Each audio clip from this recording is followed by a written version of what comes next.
Ladies and gentlemen, boys and girls, children of all ages, welcome to the channel. It's your boy, World of Wrestling, here today to discuss about AEW Dynamite, June 19, 2024 review. Just my overall thoughts on Dynamite. It was kind of okay, in-between show. The main event was a very good wrestling match for the Owen Hart Cup quarterfinals between Claudio Castagnoli and Pac. I thought that was a good match, and I think the right guy won there. I think Pac deserves to have a good run through this tournament. And it did build a little bit of story between Bryan Danielson and Claudio Castagnoli at the end. It seemed like they had a little bit of a... Claudio was kind of upset, didn't show any respect, and Bryan Danielson said, hey, look, man, it happens, you know. You sometimes win, you sometimes lose. It comes and it goes, you know. And he didn't particularly like the idea that he lost this match, and he was upset about the situation, so he kind of just trotted off by himself and did not seem a whole lot interested in the Blackpool Combat Club camaraderie type of thing with Bryan Danielson, which I think they've had some issues with each other before in this group for the last year or so. So it does make a little sense as to why that is happening as well. Rush and MJF kickstarted the show with their match. It was a good matchup. Obviously, MJF won the opener of the show, so good match overall. I think it was a good, decent show. Nothing extraordinarily amazing happened on the show, as usual. Dynamite has really gone downhill. I personally think this is one of the worst years AEW has ever had in their 5-year run in existence. And hopefully there is a change. Every promotion goes through its ups and downs. I think AEW's going through that down portion in their tenure of time of being around. But I don't think they're going away anytime soon, and I don't believe they're going to go bankrupt or anything like that. I just think they need to find their spot and go with it, really. MJF is their guy. He is the front man. He's the guy that is going to win it all and for them, and they just need to build around that, and MJF is that guy. That's it, plain and simple. Going over my schedule for tomorrow, I am definitely going to be on here for my UFC and / boxing picks of this weekend. I do have a few picks that I am highly interested in that I would like to give you guys to choose from. I am not betting on all of them that I'm going to give you guys. I think I'm going to give you about 4 to 6 fighters that I think are going to win during this weekend. So if you want to take all 6, I can promise you this, there might be a possibility I might be wrong about 1 or 2 of them. So beware, pick them as you choose, but be careful on what you pick. But yeah, I'm really hyped up about this weekend. Boxing, MMA, it's fucking all out crazy with boxing and MMA this weekend. Friday is going to be Top Rank Boxing, which I do have an underdog I'm going to relay to you guys tomorrow. So if you guys want to lay that bet before the event starts, which will be Friday night, I would highly recommend it. And I'll tell you how much to bet for that one. I would say only $10 for this fighter. His name's Abraham Nova, plus 240 on Hard Rock Bet. I don't know what he's on DraftKings, but we're not going to go into all that. But I just want to throw the name out there in case you guys come across this video and are interested in boxing and maybe interested in betting on something and you have the ability to do so in your state. by all means, I'd highly recommend doing it because I think it is definitely a winner with Abraham Nova in the Friday night fights for Top Rank Boxing. But anyway, let's get into AEW Dynamite's results here. Like I said, MJF kickstarted the show. He won the match. Good match overall. Afterwards, we did get a reveal of his opponent. MJF starts to celebrate, and Cage of Agony appear on the screen alongside with Hashiryo with a message for MJF. By order of the EVPs, MJF will be facing Hashiryo at Forbidden Door. What the fuck? Really, this is what we're giving MJF. His first match back, he's having a match with this geek. We couldn't get, I don't know, Okada versus MJF for the Continental Championship or something. I mean, granted, they could have just done a screw job finish to that match. It would have left things a little bit open with the idea that maybe MJF was going to win that title. Who the fuck knows? But I would have booked that match over this. I don't know who the fuck this dude is from CMLL. I don't watch CMLL. I don't think most people don't know jack shit about that promotion because it's in fucking Mexico and their language is Spanish. So unless you can speak Spanish, what good is CMLL to you? Nothing. That's it. Plain and simple. They recap the match with Jack Perry and Dustin Rhodes to advance to the six-way ladder match for Forbidden Door for the TNT Championship. We cut backstage where Renee is talking to Orange Cassidy, Kyle O'Reilly, Dante Martin, and Mark Briscoe, which once again comes out with a crazy fucking promo and made me laugh my ass off. Mark Briscoe is fucking great. I mean, Jay Briscoe is great in the ring, and he was fucking intense on the mic. And everything else in between. But Mark Briscoe, man, he has brought it to another level to a comedic way. And I just love hearing him talk on the mic. He's just all over the place, funny as shit. And I love hearing from Mark Briscoe. I wish he was actually on the AEW roster consistently week in and week out. I mean, he lately has been, even though he's the Ring of Honor World Champion.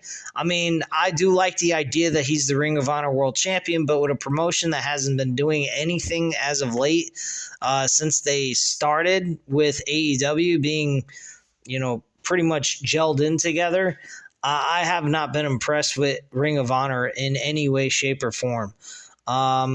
So it is what it is.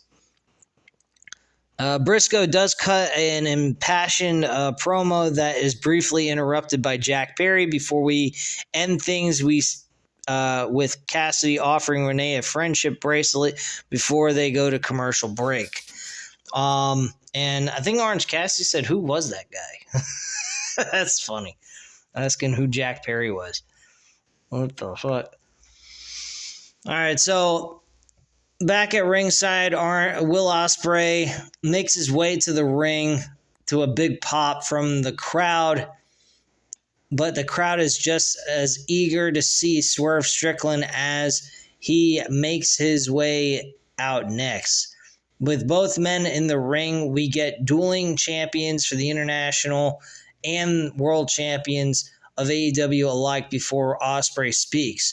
Will talks about what happened last week, addressing Swerve's comments by saying he's very well capable of carrying both titles. He he held 3 different titles across 5 different continents at the same time, and Swerve will find out that he is the best wrestler in the world today. Strickland says he messed up because Swerve is the best wrestler in the world. Swerve addresses their history and paths and how they will collide in the main event of Forbidden Door. He talks about the success he's had on his own, suggesting Ospreay will need Don Callis' help like he did last year.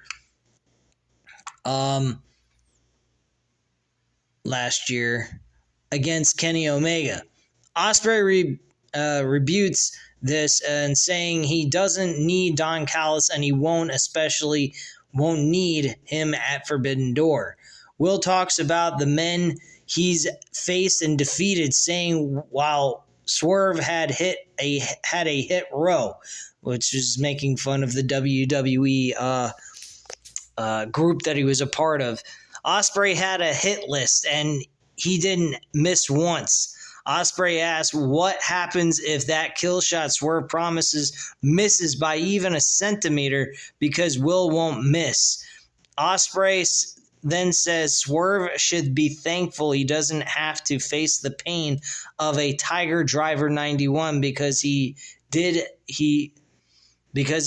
he wouldn't walk out of the arena alive. Being that move has been discontinued by Will Ospreay, he doesn't want to use it anymore because he injured someone with that maneuver. So that's why it's been discontinued, in case you weren't aware of that. Swerve taunts his challenger, saying the champ doesn't work off ifs, he works off of certainties. He then mocks Ospreay for making his friends, saying he's abandoned his friends to get where he is today. Strickland continues to run Ospreay down, bringing up his son, which really riles up Ospreay, who tells the champ never to bring up his child again and not to make this personal. And then he pretty much says, Prince Nana intervenes actually in saying this isn't the place or the time before talking up the match at Forbidden Door. He asks whose house this is, but Ospreay steals his mic to say it's his before dropping the microphone to the mat, which I thought was great. Will starts to leave the ring when Swerve tells him, when it comes to the AEW World Championship, it's always personal. So when you go home, send my regards to your son. Oh, shit. A furious Ospreay rushes back into the ring with both going nose to nose as we cut backstage where Don Callis' family are arguing about Ospreay's comments regarding the group before walking off. He also asked Ospreay what would happen if I was to make this personal, because anything that involves the world title, it is personal to him. So he's taking shots at his family, things of that sort. He told them that you're going to have to sacrifice friends, you're going to have to sacrifice your family, your kids, everything, so that you can become world heavyweight champion.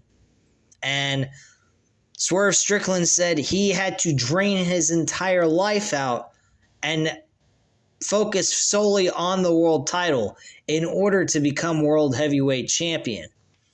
And I don't know, man. I think that's a little going beyond, determined. I think that's just going pure insane that you have to sacrifice your entire life of socializing and family and friends and enjoying life so that you can be a world champion and whatnot. But whatever, Anyway, we're back at ringside. Zack Sabre Jr. leads the charge on his team, making their way out. By the way, Zack Sabre Jr. will be facing Orange Cassidy one-on-one at Forbidden Door, so that should be a good fucking match, actually. Why that match is taking place doesn't make a rhyme or a reason, but it is a good match nonetheless, and that's what Forbidden Door is about, booking fantasy matches on a card between two promotions. So I do like the idea of an Orange Cassidy Zack Sabre Jr. match. It should be pretty good. So we get a 8-man tag team match. I'm calling it an all-star 8-man tag team match. Yeah, okay. We got Orange Cassidy, Dante Martin, Kyle O'Reilly, and Mark Briscoe versus Roderick Strong, Kyle Fletcher, Takeshita, and Zack Sabre Jr. This match was good. I mean, it was all over the place. You know, a spot fest beyond belief, multi-man fiesta. Everybody got their moments in this match. This was really a fun matchup. And at the end of the day, we did get Orange Cassidy getting the win for his team. The celebration is cut off short by Perry attacking Martin on the ramp as Sabre Jr. and Cassidy have a stare down in the ring. So that's what took place there. We get a video package of Mercedes Moné talking up the upcoming title match against Stephanie Vaquer. I believe I'm pronouncing that right. At Forbidden Door, backstage, Don Callis approaches Roche, though it's unclear precisely, aside from the possibility of an offer being made. As to what he said. And I have no idea.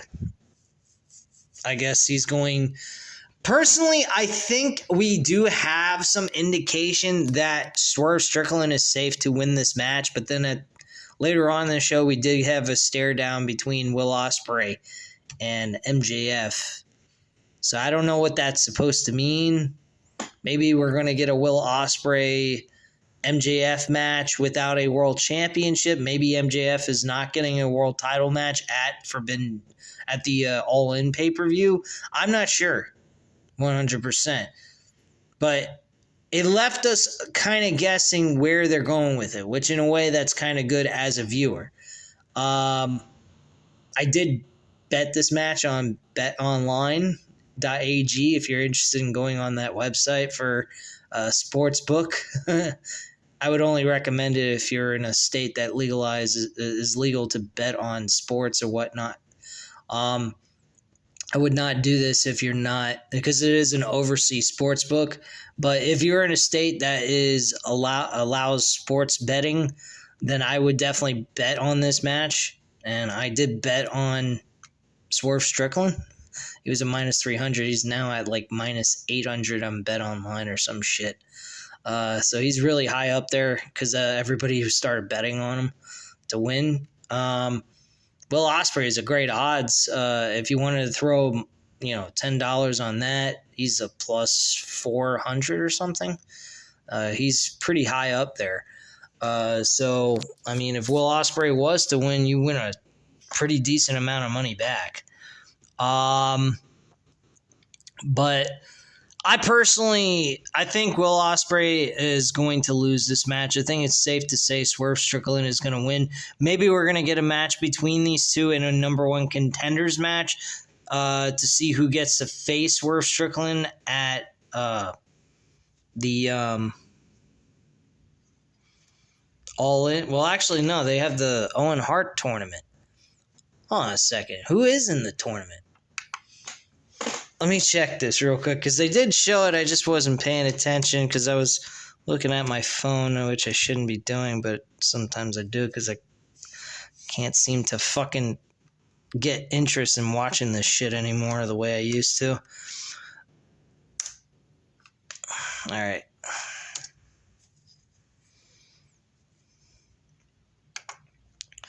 Let me just pull this up real quick.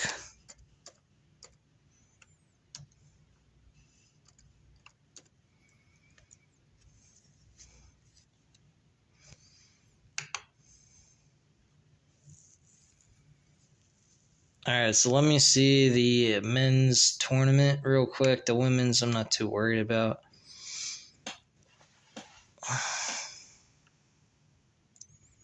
Where the hell is it?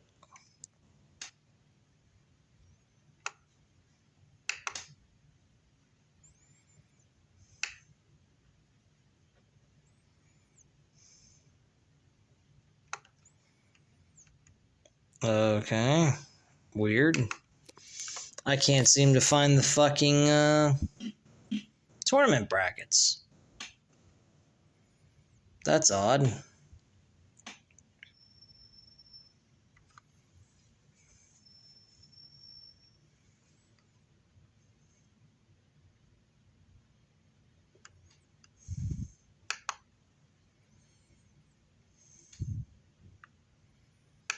All right, so here's the tournament brackets. It's actually only 8 men involved. They got Claudio Castagnoli, Pac, Bryan Danielson. Claudio Castagnoli and Pac were one-on-one with each other. Bryan Danielson versus Shingo Takagi, who's going to be facing him in the Forbidden Door event. So that's going to be the quarterfinals in the tournament for that match. We got Rey Fenix and Jay White next week on Dynamite. And Jeff Jarrett versus a wild card, who's apparently going to be determined when that match takes place. This Owen Hart Cup tournament sucks dick. Unless they're putting MJF in this, I don't see any reason for us to even give a flying fuck. This tournament sucks. The only person I see winning this is Bryan Danielson. That's it. This is not a tournament. This is a fucking throw-together tournament just for the sake of throwing a tournament together to pass time. This is fucking pathetic by AEW. Jay White makes sense. Bryan Danielson makes sense. Pac makes sense. Claudio Castagnoli, I'm not going to shit on him. He's a good wrestler, but they haven't been putting him in any kind of major storylines. He's been kind of off television. Pac, at least recently, has been used consistently on television for Dynamite, so he makes a little sense. Rey Fenix makes no sense at all. I don't know what the fuck they're doing with him. Jay White makes sense, and sure as hell the worst thing of them all is Jeff Jarrett in the fucking tournament. What the fuck has Jeff Jarrett got to do with this damn tournament? What the fuck has he done on AEW Dynamite, or anything else for that matter? Jeff Jarrett's an old fucking has-been. Well, I'm not going to say a has-been, but he's an old guy who doesn't have it no more. He is not Jeff Jarrett from WCW days or TNA days when he first started the company. This is not the same Jeff Jarrett we've seen back in the day. This is not 2002 leading into 2000 all the way up to 2006 Jeff Jarrett. This is Jeff Jarrett of now, who's old and pretty much doesn't need to be doing this shit anymore. He just does it for the sake of doing it, I guess. I don't know why he's fucking doing it. And he's not shown on television consistently. So, I don't fucking get it. But this tournament absolutely fucking sucks. I'm not really highly intrigued based on what I see here. And I'm not really high on it. I think it's a fucking joke. So, they can take this tournament and shove it up their ass. Bryan Danielson is the only guy I can see winning this fucking tournament at all. At all. That's all I see. Or unless the wild card is MJF, then we're going to see MJF and Bryan Danielson the finals, and that's how this is going to end. MJF is going to beat Bryan Danielson to go on to All In to win the world title. That's it. That's all I see here. This is a fucking joke. I don't like this. Or they put Will Ospreay back into the tournament to have a rematch with fucking Swerve Strickland, and Swerve Strickland loses the fucking belt at All In, which to me makes no sense. Then why have Will Ospreay fucking challenge for the title at Forbidden Door anyway to begin with? This makes absolutely no sense, and I have a gut feeling that it is going to be Swerve Strickland versus Will Ospreay in a rematch at All In after he loses at Forbidden Door thanks to the Don Callis family. That's what I'm predicting. I think we're going to see Bryan Danielson, Will Ospreay in the finals, and the wild card will be Will Ospreay facing Jeff Jarrett, and that's what we're going to get. I really believe that is going to happen. The other person would be MJF. But where does that leave fucking Will Ospreay? Out in the colds for All In Wembley Stadium? Come on. This is ridiculous. Unless Will Ospreay wins and Swerve Strickland doesn't even get to main event in a major fucking showing in front of a large crowd after he's been holding the damn title and been doing nothing with it on account of poor booking decisions. This is ridiculous, guys. Straight up. Fucking sad. Anyway, let's continue on with this review before I run out of time on this fucking camera I got. I do this in audio format, but it is what it is. Anyway, AEW World Championship, AEW World Tag Team Championship Eliminator match. Wow, who the fuck cares? Really original. The Young Bucks versus the Acclaim, and the Acclaim win the match. I don't quite get this shit. Unfucking real. This company is really fucking garbage. So the Acclaim win. Billy Gunn comes to the ring to celebrate with the Acclaimed as we cut backstage where Samoa Joe and Hook look to get the jump on the Premier Athletes once again. This is where we're putting a former world champion and even including Hook. I'll even say Hook shouldn't even be in this fucking storyline. Tag them together. I don't give a shit. But what are they dealing with Premier Athletes for? They're breaking into a locker room so they can kick their ass. They're not there. They asked a note saying that they want to have a 3-on-3 match with Shibata, I believe is his name. And he's getting a 6-man tag team match. That's what they're doing in Collision next week. Wow. Former world champion competing against fucking nobodies who wrestle on Saturday night where people don't even hardly watch the fucking show. It's basically got ratings of Rampage, for God's sakes. This is pathetic. Anyway, we head back to ringside for the contract signing AEW Women's Championship match at Forbidden Door. Myra May is our host for the occasion as Mina Shirakawa and Toni Storm make their way to the ring.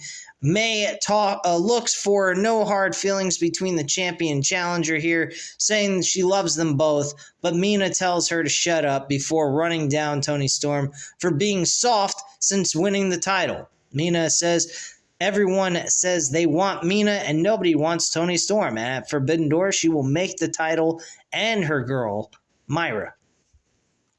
She will take the title and her girl, Myra. Wow, who the fuck gives a shit? Storm threatens Mina for raising her voice to May, accepting the challenge for the pay-per-view before signing the contract. Mina tells Myra she has to choose between her and the champion, but gets interrupted by Saraya and Harley Cameron. Saraya says she's sick of this and she didn't come alone, revealing Anna Jay, who goes on the attack in the ring on Myra before setting the table up in the corner. And Storm goes for the save, looking for a hip attack, but Saraya pulls Jay out of harm's way, forcing the champ to go crashing through the table and instead. And then Saraya, Anna, and Harley regroup on the outside as we see Mina and Myra holding each other close on the stage. Who the fuck gives a shit? Match should be great, but do I care? No. We're fighting over a fucking chick. I don't know, maybe we're back in 2002 and we got Eric Bischoff doing hot lesbian action again in WWE, but I didn't know this was WWE, and I sure as hell didn't know this was Raw in 2002. So, whatever. What a fucking joke, man. Who the fuck cares? Alright, back at ringside, Chris Statlander heads to the ring. We get our women's Owen Hart Foundation Cup Tournament quarterfinals underway with Nyla Rose versus Chris Statlander. Obviously, we knew who was going to win this match. No reason to fucking care. Chris Statlander wins the match. Great. Stokely calls out Willow Nightingale to stay away from Statlander, only for Willow to appear on screen to promise she will get her revenge on Chris before winning the Owen Hart Tournament once again. Sure, Chris Statlander will be beating Willow Nightingale in the finals. That's what I believe is going to happen. Unless they're on the same side of the brackets. If that's the case, then they'll be facing each other before the finals. Backstage, Private Party is interrupted by the Learning Tree, who gives some advice ahead of their match at Collision. Who the fuck gives a shit? Get off my TV, Chris. Chris Jericho sucks. This is the worst fucking promo, worst work I've ever seen from Chris Jericho ever. Worst gimmick ever. So we get Daniel Garcia versus Rhett Titus, Ring of Honor guy, and Daniel Garcia wins the match. Matt Menard gets attacked at commentary by Cage of Agony, leading to MJF rushing down to the ring. Why this is happening, I have no fucking idea. For the save against the group, and Hashiryo. Outside of Hashiryo, I think that's about the only reason why he came down to the ring was to attack him. Luchador gets one over on MJF until Will Ospreay makes the save, this time forcing the Quantret to regroup on the outside as we get a stare down between MJF and Will Ospreay. As I already mentioned before, there's a little bit concerned as possible hype up making you believe that he's going to possibly win so we can see a Will Ospreay versus MJF match. That might happen. I'm not saying, and I'm not opposed against the idea that this match could happen. I'm not saying it can't happen. I'm just saying maybe it won't. Don't know yet. Maybe it's just a possible belief that that's going to happen in the future. MJF leaves the ring as Ospreay helps Garcia up, raising his hand while holding the International Championship for him to see. Great. Backstage, Ospreay is asked about what went down when Cage comes rushing at him, demanding a match for the International Championship at Collision that the champion accepts. With that, we head back to ringside as Claudio makes his way to the ring, and we get the men's quarterfinals with Claudio Castagnoli versus Pac. Claudio Castagnoli has a good match with Pac, but Pac ends up winning the match. And as I mentioned before, Claudio Castagnoli was very frustrated with himself and was not happy with the ending of the match as the show went off the air. And the match ended with near falls with a bunch of roll-up pinfalls over and over again. And that's how the match ended. But overall, the match was not bad at all to watch. The show, once again, was fairly decent, but still, at the end of the day, it was, in most cases, fucking boring. I was not hyped for this fucking show all that much. Did they improve a little bit on story? Yeah, I think they did. Especially with the world title match. But overall, the show was still not where it was last year. Last year, it was at least a lot better than this. This year, it's just like, it feels like a Collision / Rampage type of show, only it's on a week, on its flagship show. That's the only difference. There's a lot missing here that used to be there on Dynamite that we used to get that intrigued us to watch. And for me, it's not gelling for me lately. I'm just not interested in the show. I'm reviewing it because I got this channel. I want to give you guys content. And I want to be supportive even though they're not in the best of, they're not doing their best work that they've done in their 5-year tenure of being around. So I'm hoping they change things and turn things around. But anyway, guys, at this time, you know what to do. Hit the like button if you like the video. Hit the subscribe button if you're not already subscribed to the channel. And leave a comment down below. I'll definitely get back to you on that. Thank you guys very much for watching. And have a great night, guys. Bye.